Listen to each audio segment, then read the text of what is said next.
திருப்பாடல்கள் 28. உதவிக்காக மன்றாடல். ஆண்டவரே, உம்மை நோக்கி மன்றாடுகின்றேன். என் கற்பாரையே, என் குரலை கேளாதவர் போல் இராதேயும்.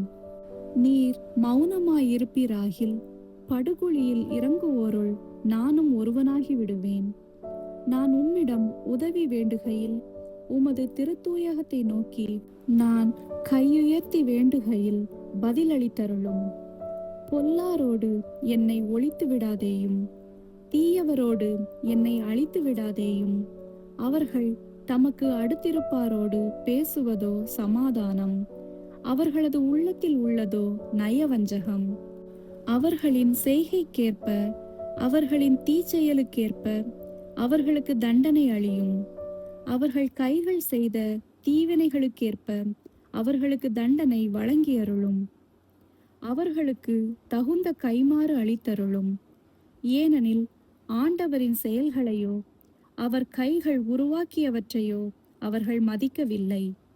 ஆகையால் அவர் அவர்களை தகர்த்தெறிவார், ஒருபோதும் மீண்டும் கட்டி எழுப்பார்.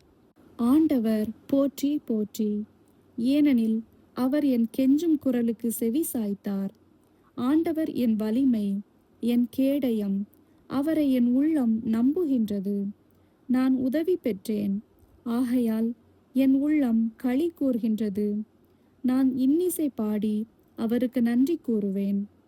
ஆண்டவர் தாமே தம் மக்களின் வலிமை, தாம் திருப்பொழிவு செய்தவர்களுக்கு அவரே பாதுகாப்பான அரண்.